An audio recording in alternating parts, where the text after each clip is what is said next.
తెలుగు శ్రోతలందరికీ నమస్కారం అండి. మన అలనాటి కథలు ఎవర్ గ్రీన్ స్టోరీస్ ఛానల్కి మీ అందరికీ స్వాగతం. జ్ఞాపకం నవల వింటున్నామండి. రచన శ్రీమతి అంగులూరి అంజనీదేవి గారు. ఇక ఆలస్యం చేయకుండా మనం కథలోకి వెళ్ళిపోదాం. వీడియో చూసిన వెంటనే లైక్ చేసి షేర్ చేసి తప్పకుండా సబ్స్క్రైబ్ చేసుకోండి. మన ఛానల్ని బెల్ ఐకాన్ యాక్టివేట్ చేసుకోండి. కట్టెన్ చాటు నుండి కోడల్ని తొంగి చూస్తున్న శ్రీలతమ్మ గతుక్కుమంది. ఇలాంటి కోడల్ని తనకి అంటగట్టిన దిలీప్ని సాధ్యమైతే మింగేయాలన్నంత కోపంగా చూసింది. వీడి వల్లనే ఈ సంలేఖ తనకి కోడలయింది. లేకుంటే తన కొడుక్కి బంగారం లాంటి భార్య వచ్చి ఉండేది. ఈసారి హస్విత వచ్చినప్పుడు కడిగి పడేయాలి అని మనసులో అనుకుని కొంచెం తృప్తి పడింది. దిలీప్ పక్కన డాక్యుమెంటరీ ఫిల్మ్ డైరెక్టర్ కూర్చుని ఉన్నాడు. అతను ఈసారి తీయబోయే టీవీ సీరియల్ని సంలేఖతో రాయించుకోవాలని ఉన్నాడు. అది అడగాలనే వచ్చాడతను. సంలేఖ అపాయింట్మెంట్ కోసం ఎదురుచూస్తున్నాడు. దిలీప్ని రికమెండ్ చేయమని బ్రతిమాలుతున్నాడు. అంతలో వేరే ఛానల్ యాంకర్ మైక్ను సంలేఖ ముఖానికి దగ్గరగా ఉంచి, ఇప్పుడు వస్తున్న రచనలపై మీ అభిప్రాయం మేడం అంది. సంలేఖ ఏమాత్రం ఆలోచించకుండా, గంజాయి వనంలో తులసి మొక్కల్లా కొన్ని మంచి రచనలు వస్తున్నాయి. సరైన అధ్యయనం అవగాహన లేకుండా రాసిన రచనల్లో మాత్రం పరిపక్వత కనిపించడం లేదు అన్నది.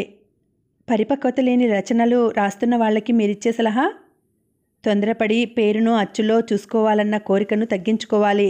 సబ్జెక్టు లోతుల్ని తెలుసుకొని రాయాలి. మనిషి నైజంలో వస్తున్న మార్పుల్ని దృష్టిలో ఉంచుకుని సరైన సామాజిక సందేశాలను ఇవ్వాలి. సమకాలీన సమాజాన్ని ప్రతిబింబించే రచనలు చేస్తూ నైతిక అనైతిక విలువల్ని చెప్పగలగాలి. అప్పుడే ఆ రచనలు 10 మందికి ఉపయోగపడతాయి. అలాంటి రచనలే చరిత్రలో నిలబడతాయి అంది. మీరు రాసే పాత్రలు మీరు చెప్పినట్లే వింటాయా లేక అంటూ అర్థోక్తిగా చూసింది యాంకర్. వినవు. వాటి స్వభావాలను అనుసరించి అవి వెళ్తుంటాయి. ఒక్కోసారి ఎదురు తిరుగుతాయి. వర్ధమాన సాహితీ రంగంపై మీ అభిప్రాయం? ఎంత లేదన్నా మా సాహితీ ప్రపంచంలో అసూయాపరులు ఎక్కువగా ఉంటారు. ఒకరి ప్రతిభను ఒకరు మెచ్చుకోరు. ఒకరి రచనల్ని ఒకరు చదవరు. చదివినా చదవనట్లే నటిస్తారు. అందుకే ఎవరికి వాళ్ళు రాసుకుంటూ పోతుంటారు. చేసుకున్న వాళ్ళకి చేసుకున్నంత మహాదేవా అన్నట్లు రాసుకున్న వాళ్ళకి రాసుకున్నంత పేరు వస్తుంది. రాయలేనప్పుడు ఏ పేరు ఉండదు. ఈ ప్రపంచంలో ఏదీ అంత సులభంగా దక్కదు కదా అన్నది. ఆమె చెప్పిన జవాబులు దిలీప్కి సంతృప్తిగా అనిపించాయి. ఎక్కడి వాళ్ళక్కడ వెళ్ళిపోయారో. సంలేఖ లేచి తన గదిలోకి వెళ్ళింది. జయంత్ ఆఫీస్ నుండి ఎప్పుడెప్పుడు ఇంటికి వస్తాడా అని ఎప్పుడూ చూడనంతగా ఆత్రంగా ఎదురుచూస్తోంది శ్రీలతమ్మ. కొడుకు బైక్ దిగి గుమ్మంలో అడుగు పెట్టకముందే కళ్ళు ఇంతింత పెద్దగా చేసి చేతిలో అట్లకాడలా తిప్పుతూ, అదేదో జాతీయ అవార్డుకు నీ భార్య రాసినవి ఎంపికయ్యాయట.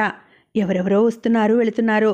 ఆడవాళ్ళు మగవాళ్ళు అనే భేదం లేకుండా కంగ్రాట్స్ అంటూ దాని చెయ్యి పట్టుకుని ఊపి మరీ వెళ్తున్నారు. వాళ్లల్లో చాలా వరకు నీ వయసు వాళ్లే ఉన్నారు. ఇదేం కర్మరా? ఆ దిలీప్కి మన మీద ఏం కక్ష ఉందని ఈ తద్దినాన్ని మన తలకి చుట్టాడు అంది. దిలీప్పై ఆమె ఎప్పుడూ అంత కోపంగా మాట్లాడలేదు. మొదటి నుండి దిలీప్ పట్ల ఆమెకు కొంత సానుభూతి మెచ్చుకోలు ఉండేవి. తండ్రి జూదగాడైనా దిలీప్ మంచివాడురా, బాధ్యతగా అనిపిస్తాడు. వాడి స్నేహాన్ని నువ్వు వదలకు అనేది. అలాంటి తల్లి ఇలా మాట్లాడుతుందంటే ఏదో జరగరానిదే జరిగి ఉంటుందని నెమ్మదిగా షూస్ విప్పి లోపలికి నడిచాడు జయంత్. అతనికి ఆఫీస్లో వర్క్ లోడ్ వల్ల చాలా అలసటగా ఉంది. ఎప్పుడప్పుడు ఇంటికెళ్ళి రిలాక్స్ అవుదామా అని కొన్ని పనులు రేపటికి వాయిదా వేసుకొని వచ్చాడు. శ్రీలతమ్మ, ఇవాళ మన ఇంటికి మీడియా వచ్చింది, ప్రెస్ వచ్చింది. ఎప్పుడైనా ఈ ఇంట్లో అలాంటి విడ్డూరాలు వింతలు జరిగాయా?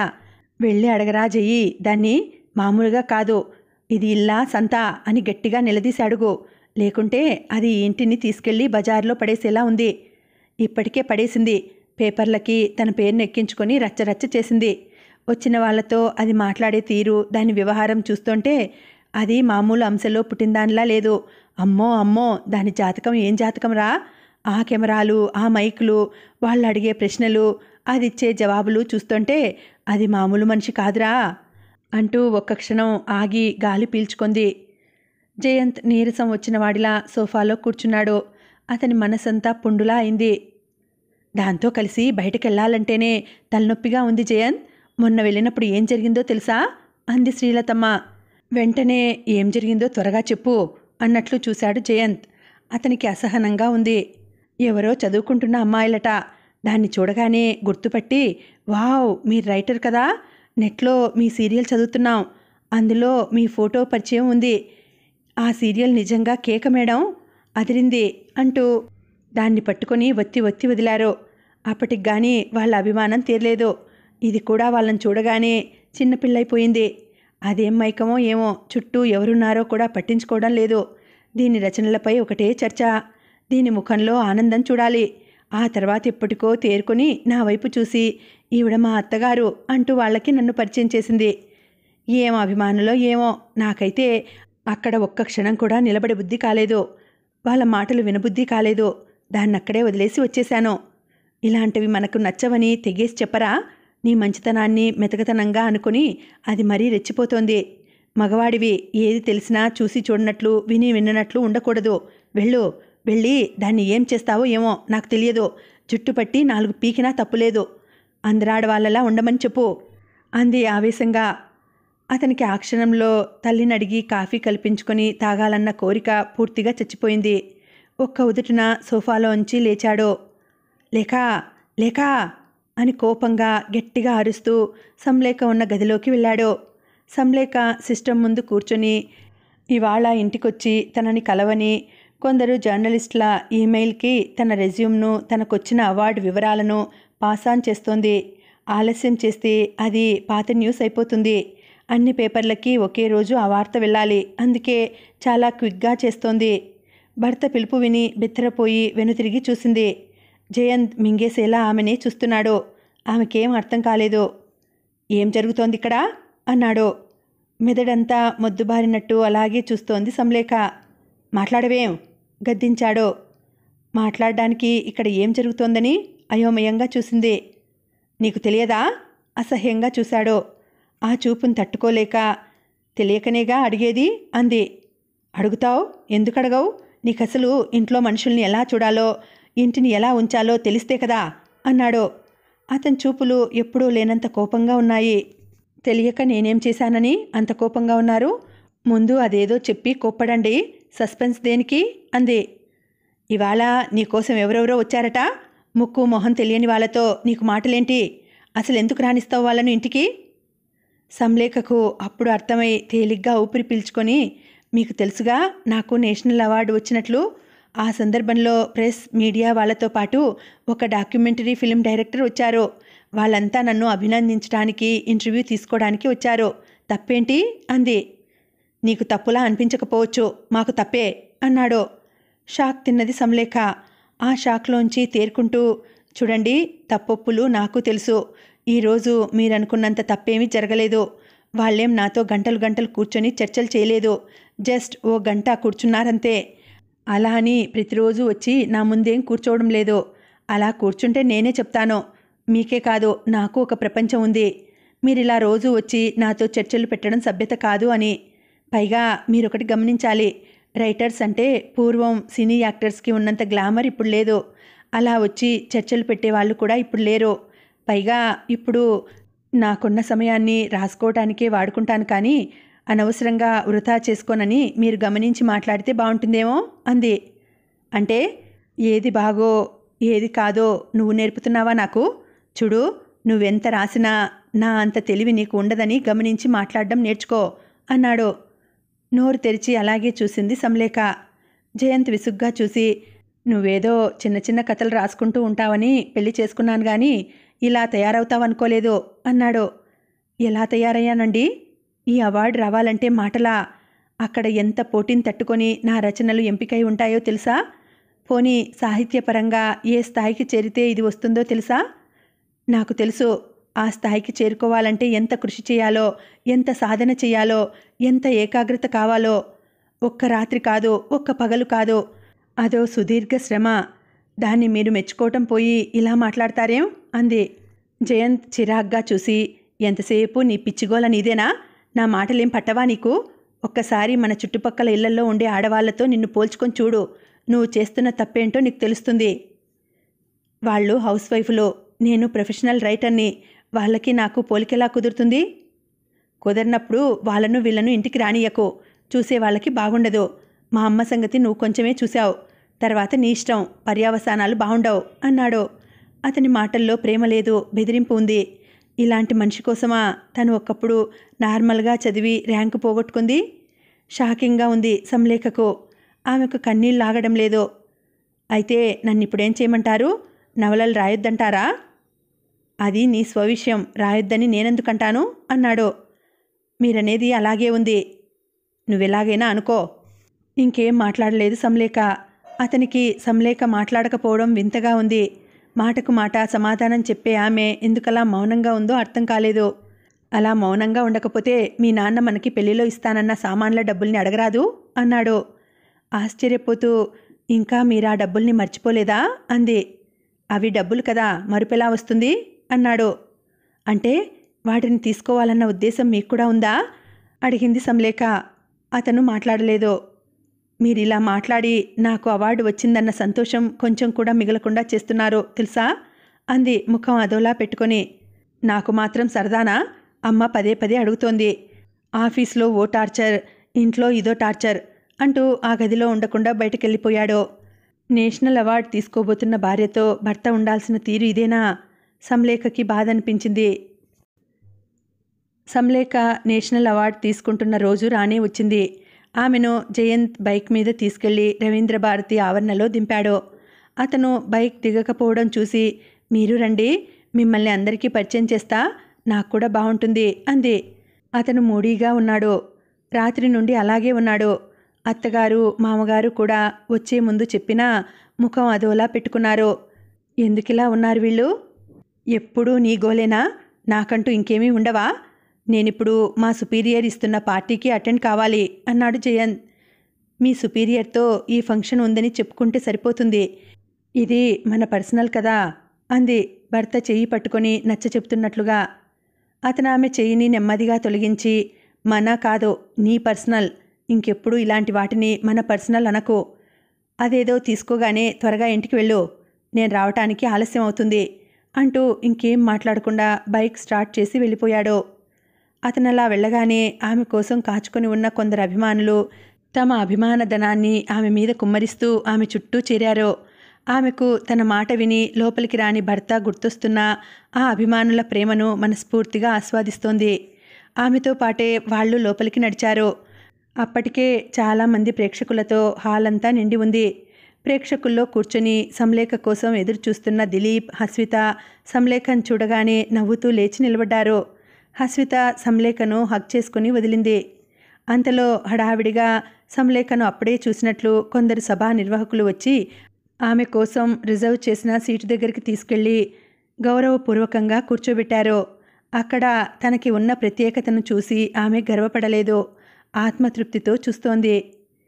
ఆ సభా ప్రాంగణం నిండా అభిమానులు, సాహిత్యకారులు, సాహితీ ప్రియులు, ఆ సిటీ వాసులే కాక బయట నుండి వచ్చిన ప్రముఖులు ఉన్నారు.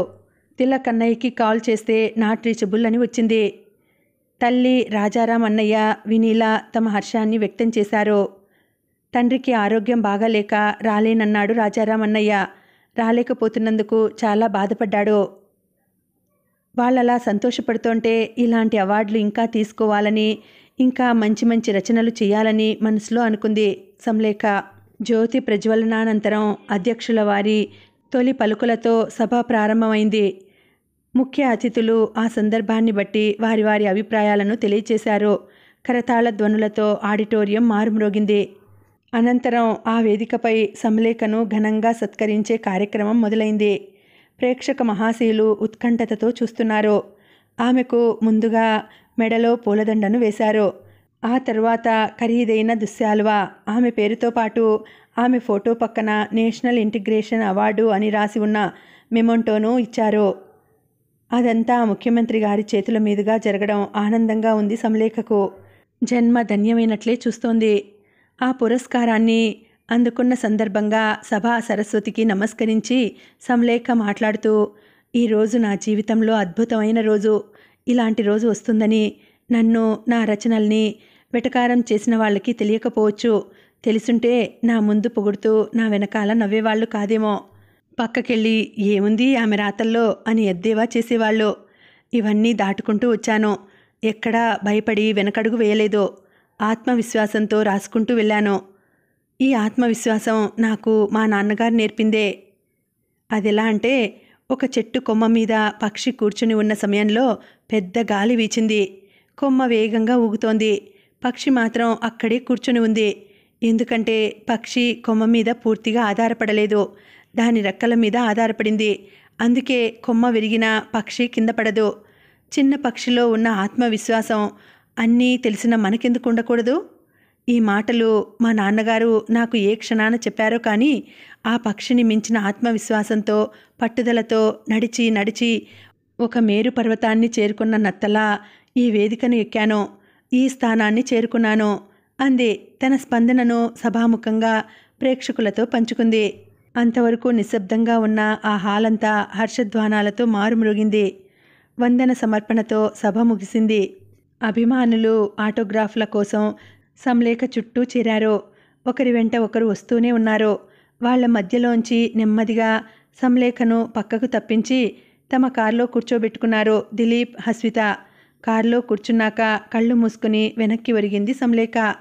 హస్విత సంలేఖ చేతిని తన చేతిలోకి తీసుకుని ఎంతో ఉత్సాహంగా, వన్స్ అగైన్ కంగ్రాట్స్ లేఖ, సభ చాలా గ్రాండ్గా జరిగింది అంది. వెనక్కి ఒరిగి కూర్చుని ఉన్న సంలేఖ మామూలుగా కూర్చుంటూ, థ్యాంక్ యూ హస్వి, మీ ఇద్దరి సమక్షంలో నేను ఇలా సత్కారం పొందటం, ఓహ్ మాటలు రావడం లేదు అంది. డ్రైవింగ్ సీట్లో కూర్చొని ఉన్న దిలీప్ రోడ్డు వైపు చూస్తూనే సంలేఖను ఉద్దేశించి, రేపు ఈ వార్త అన్ని పేపర్లలో వస్తుంది. ప్రతి పేపర్ 3 కాపీలు తెప్పించి ఉంచుకో. ఫ్యూచర్లో ఎప్పుడైనా ప్రెస్కి కానీ మీడియాకి కానీ నీ పూర్తి ప్రొఫైల్ ఇచ్చేటప్పుడు పనికొస్తాయి అన్నాడు. దిలీప్ చెప్పేది నిజమే. అతను ప్రతిదీ తన వైపే ఆలోచిస్తుంటాడు. అంతేకాదు, అతను హాజరయ్యే ప్రతి సాహిత్య సభ గురించి సమాచారం ఇస్తాడు. తను ఆ సభకి వెళ్ళకపోతే ఆ సభలో ఏ సాహిత్యకారుడు ఎలా మాట్లాడాడో, దేని మీద ఎక్కువగా మాట్లాడాడో, శ్రోతల్లో ఏ మాటకి ఎలాంటి స్పందన వచ్చిందో ఫోన్లో చెప్తుంటాడు. అప్పుడప్పుడు సభలో కలుసుకోవటం, చనువుగా మాట్లాడుకోవడం, సందర్భాన్ని బట్టి ఫ్రెండ్లీగా సలహాలు ఇచ్చుకోవడం జరుగుతూ ఉంటుంది. ఆమెకు వెంటనే జయంత్ గుర్తొచ్చాడు. గతంలో ఆమెకు అవార్డులు వచ్చినప్పుడు, సన్మానాలు జరిగినప్పుడు పత్రికల్లో రావడం జరిగేది. దిలీప్ చెప్పినట్లే అవన్నీ కొని భద్రపరిచేది.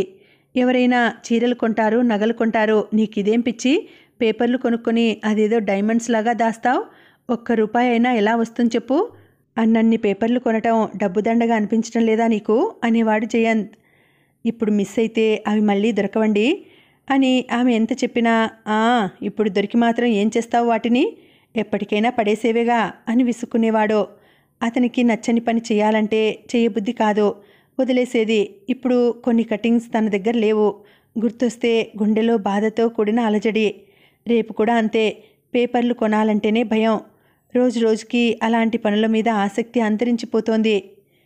దిలీప్ ఆమె మాట్లాడకపోవడంతో, మీరు ఇంత కష్టపడి రాసేది ఆ పేపర్లలో చూసుకోవడం కోసమే, అది గుర్తుంచుకోండి. దేనికి ఇవ్వాల్సిన విలువ దానికి ఇవ్వాలి, నిర్లక్ష్యం చేయొద్దు.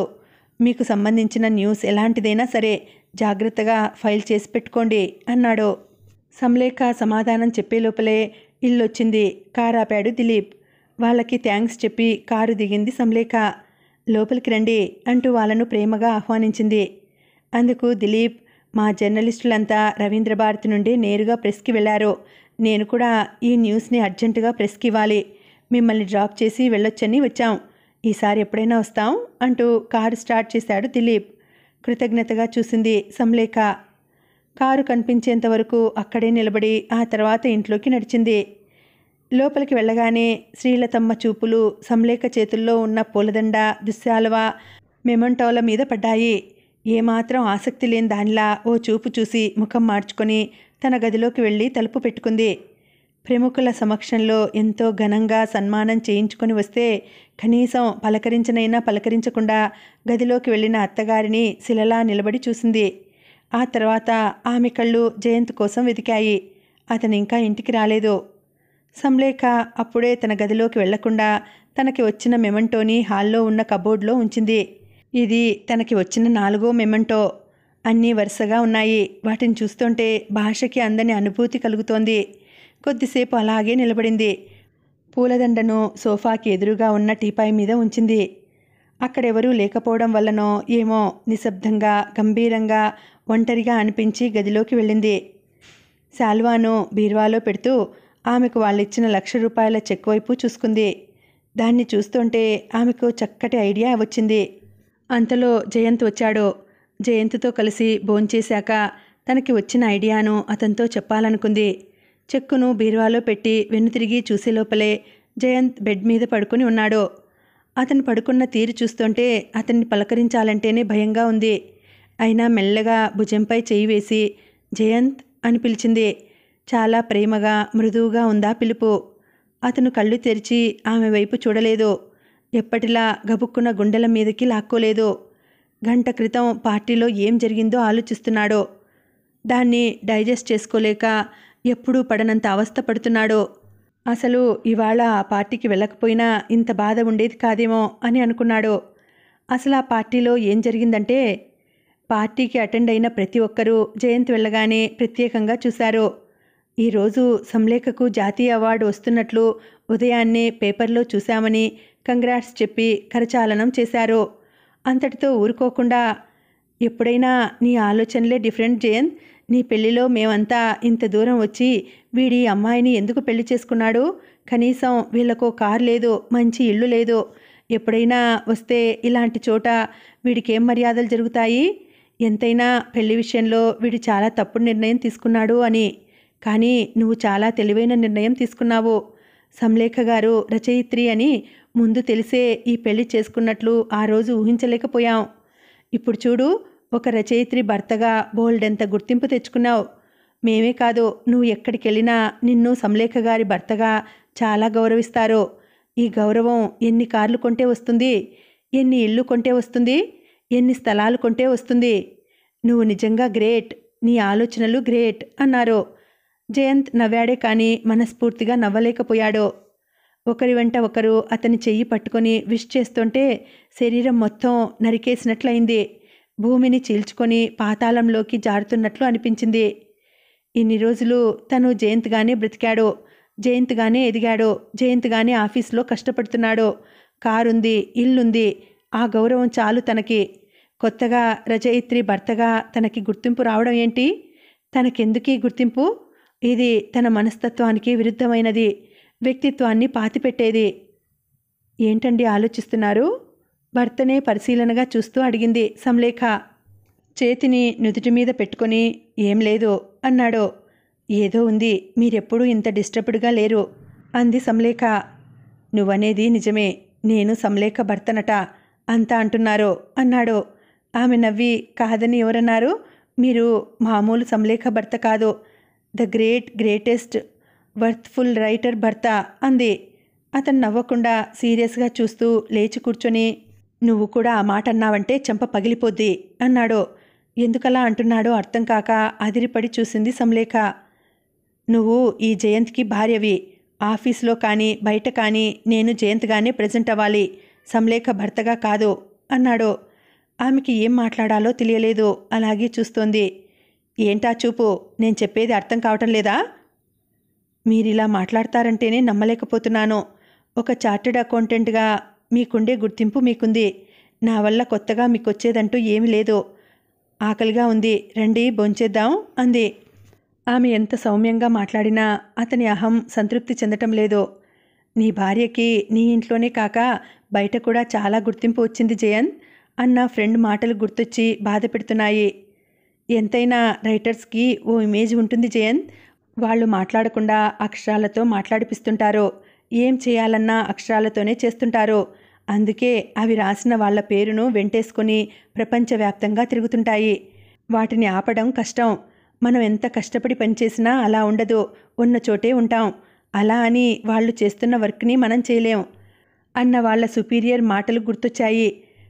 పక్కవాళ్ళు ఏమైనా పర్వాలేదు, తను మాత్రమే ఎదగాలనుకునే జయంత్ భార్యకి పేరొస్తే తనకి వచ్చినట్లే అని తృప్తి పడగలడా?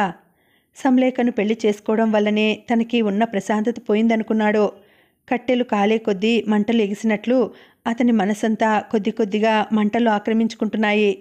ఆమె పేరు బయట వినిపించకుండా మంత్రించినట్లు ఆగిపోతే బావుండునని మనసులో అనుకుంటున్నాడు.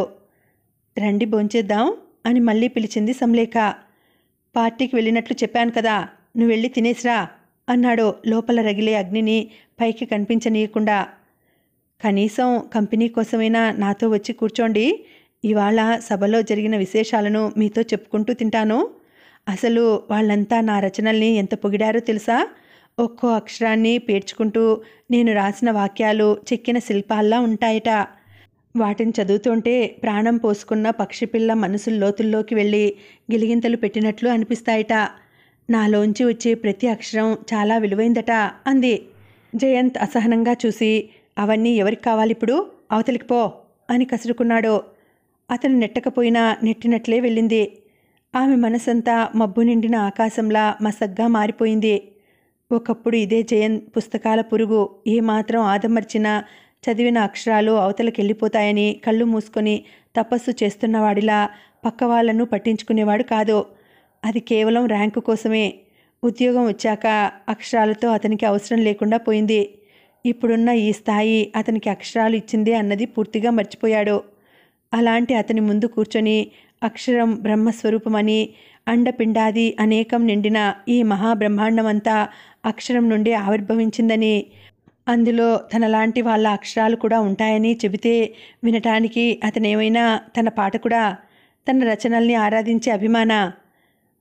అనువుగాని చోట అదుకులమని ఎప్పుడూ చెప్పుకోకూడదు.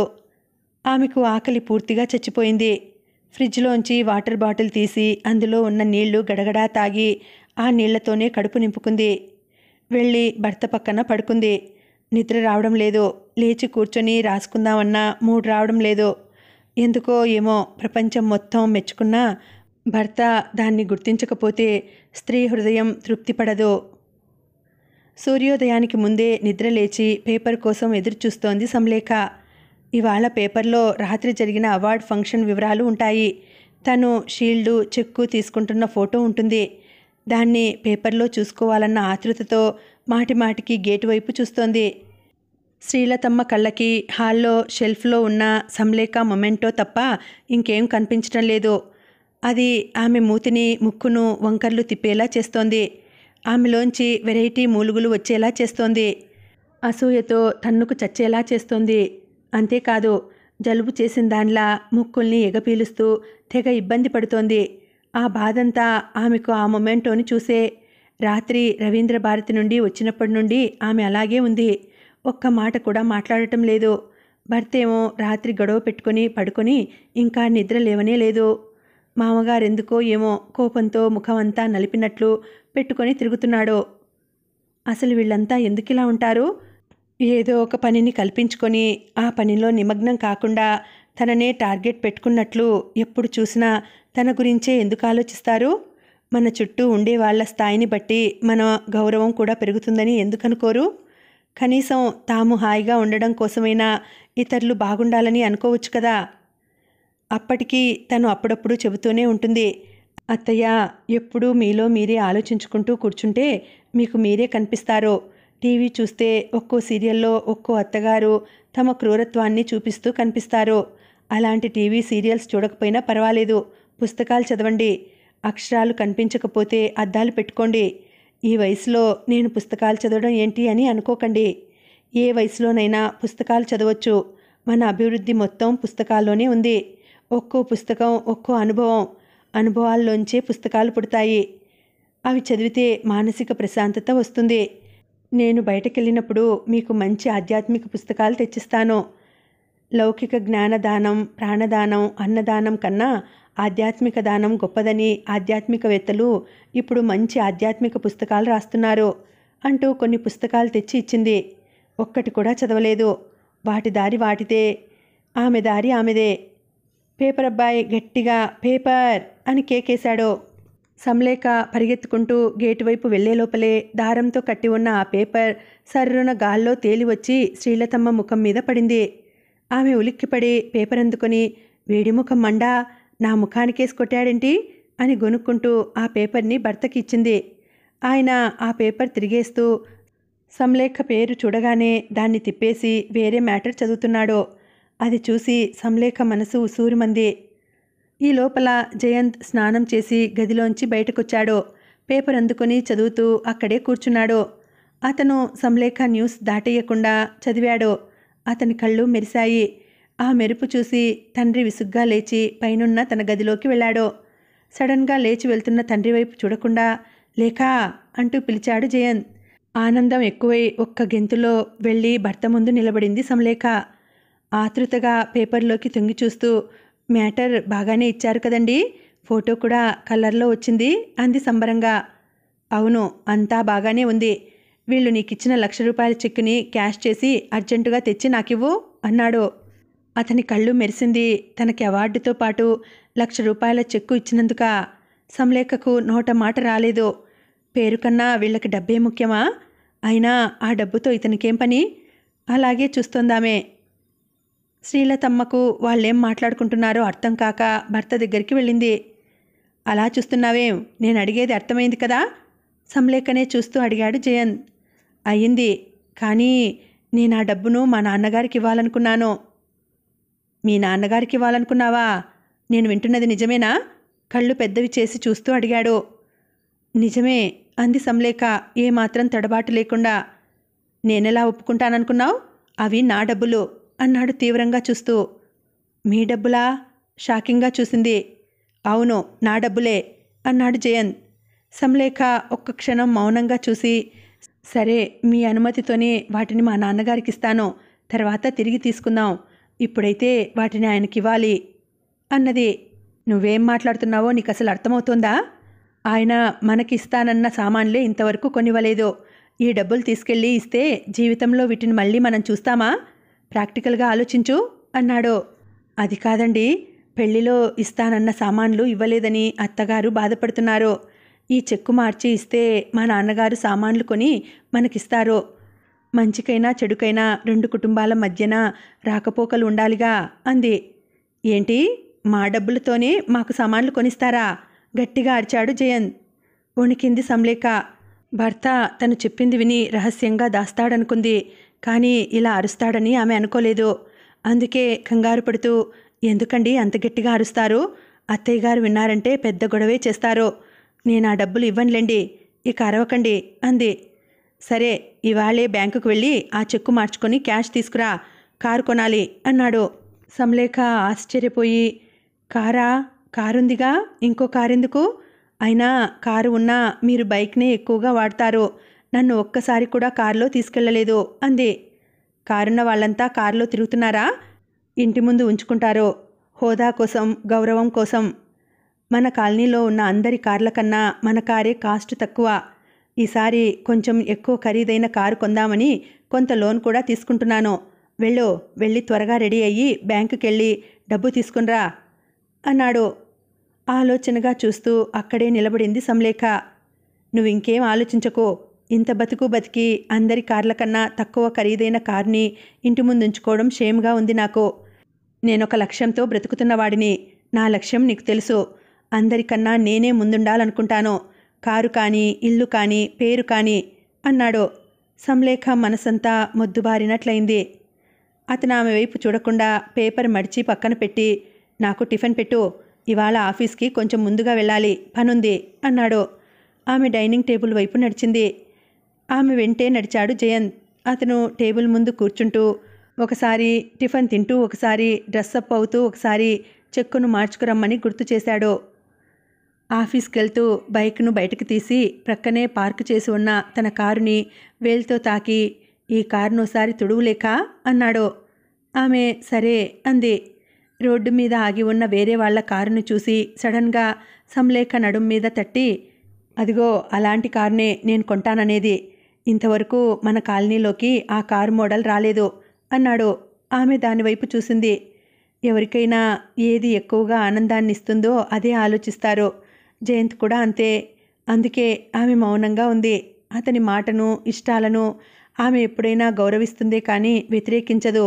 మరి ఇప్పుడు? ఆమెకు బాయ్ చెప్పి అతను ఆఫీస్కి వెళ్ళాడు. ఇంకా ఉందండి, కథ కొనసాగుతుంది. మళ్ళీ వచ్చే వీడియోలో కలుసుకుంటాను. అంతవరకు సెలవు. నమస్తే.